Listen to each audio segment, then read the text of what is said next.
고난 너머에 더 큰 고난이 기다린다 할지라도 오직 하나님만을 신뢰하십시오. 여러분의 영혼의 시력이 회복되기를 마음이 없는 자에게 시청자가 아니라 우리는 예배자가 되어야 됩니다.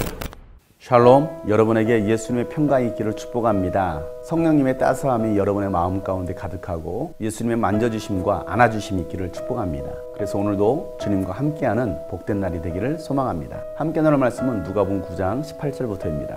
예수께서 혼자 기도하고 계실 때에 제자들이 그와 함께 있었다. 예수께서 제자들에게 물으셨다. 사람들이 나를 누구라고 하느냐? 그들이 대답하였다. 침례자 요한이라고 합니다. 그러나 엘리야라고 하는 사람들도 있고 옛 예언자 가운데 한 사람이 살아났다고 하는 사람들도 있습니다. 예수께서 그들에게 물으셨다. 그러면 너희는 나를 누구라고 하느냐? 베드로가 대답하였다. 하나님의 그리스도이십니다. 그런데 예수께서는 그들에게 엄중히 경고하셔서 이것을 아무에게도 말하지 말라고 명하시고 말씀하셨다. 인자가 반드시 많은 고난을 받고 장로들과 대제사장들과 율법학자들에게 배척을 받아 죽임을 당하고서 사흘날에 살아나야 한다.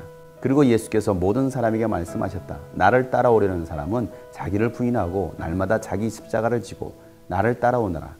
누구든지 제 목숨을 구하려고 하는 사람은 잃을 것이요 누구든지 나를 위하여 제 목숨을 잃는 사람은 목숨을 구할 것이다. 사람이 온 세상을 얻고도 자기를 잃거나 빼앗기면 무슨 이익이 있겠느냐? 누구든지 나와 내 말을 부끄럽게 여기면 인자도 자기의 영광과 아버지와 거룩한 천사들의 영광이 쌓여올 때에 그 사람을 부끄럽게 여길 것이다. 내가 진정으로 너에게 말한다. 여기에 서 있는 사람 가운데는 죽기 전에 하나님 나라를 볼 사람들이 있다. 아멘. 예수님께서 오병이어의 기적을 일으키시고 혼자 기도하십니다. 그때 제자들도 함께 있었습니다. 예수님이 제자들에게 묻습니다. 사람들이 나를 누구라고 하더냐? 그러자 제자들이 어떤 사람은 죽었던 침례 요한이 살아났다라고 말하는 사람도 있습니다. 또 어떤 사람은 엘리야라고도 말하고 또 어떤 사람은 많은 예언자 중에 한 사람이라고 말을 합니다. 그러자 예수님은 제자들에게 그러면 너희는 나를 누구라고 생각하느냐? 라고 물으십니다. 그때 베드로가 말합니다. 주는 그리스도시요 살아계신 하나님의 아들이십니다. 베드로의 고백을 들은 예수님은 천국 열쇠를 주십니다. 이 천국 열쇠는 기도의 능력입니다. 이 땅에서 기도할 때 하늘의 문도 열 수 있고 하늘의 문도 닫게 할 수 있는 기도의 능력을 베드로에게 주셨습니다. 그리고 베드로의 그 고백은 하나님께서 깨닫게 하신 고백이었습니다. 그리고 예수님께서 말씀하시기를 베드로가 한 그 고백 위에 나의 교회를 세우겠다라고 말씀하시면서 그 교회는 음부의 권세가 이기지 못하는 교회가 될 것이다 라고 말씀하십니다.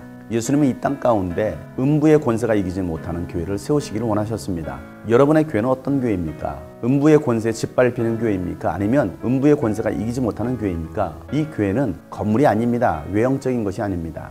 여러분이 교회입니다. 또 성도들이 모인 공동체가 바로 교회 공동체입니다.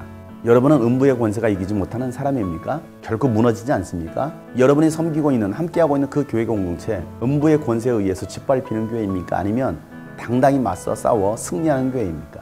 예수님은 베드로의 그 고백을 들으시고 예수님께서 중요한 말씀을 하십니다.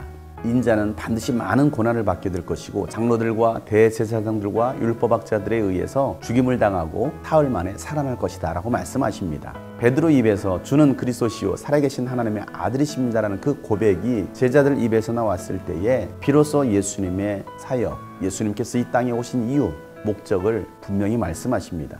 예수님은 고난받으시고 죽으시기에 오셨습니다. 부활하시려고 오신 것입니다. 그리고 예수님을 따라온 많은 사람들을 향하여서 나를 따라오려거든 자기를 부인하고 날마다 자기 십자가를 지고 나를 따라오너라 라고 말씀하십니다. 예수님을 따라간다는 것은 예수님의 제자의 삶을 살겠다라는 것입니다. 예수님을 믿겠다라는 것입니다. 예수를 따르는 삶이 바로 그리스도인의 삶이고 제자의 삶입니다. 제자의 삶은 나 자신을 내려놓는 것입니다. 나를 부인하는 것입니다. 그리고 나에게 주어진 십자가를 지는 것입니다. 그 십자가는 결코 가벼운 것이 아닙니다. 쉬운 것이 아닙니다. 상처이고 고통이고 수치입니다. 무거움입니다. 무겁습니다. 내가 지기에 부담스러운 것입니다. 그럼에도 불구하고 나에게 주어진 그 십자가를 지고 따라오라고 예수님 말씀하십니다. 그럴 때 나의 제자가 될 수 있다라고 예수님은 거듭 강조하시는 것입니다. 누구든지 자기 목숨을 구하려고 하는 사람은 잃을 것이고 자기 목숨을 버리는 사람은 목숨을 구할 것이다 라고 말씀하십니다. 세상의 모든 것을 얻었는데 나를 잃어버리면 무슨 소용이 있겠습니까? 세상의 부귀영화를 얻었는데 내 영혼이 구원받지 못한다면 여러분 무슨 유익이 있겠습니까?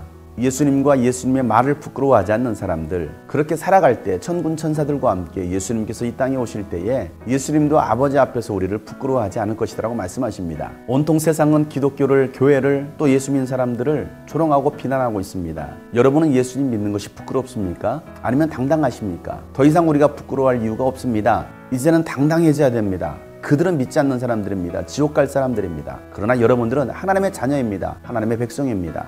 목숨을 두려워하지 말고 예수님과 예수님 말을 지키기 위해서 십자가를 지고 따라갈 수 있는 여러분 되시길 바랍니다. 예수님은 하나님의 아들 그리스도가 되십니다. 그렇게 살아갈 때 음부의 권세가 여러분을 결코 이기지 못할 것입니다.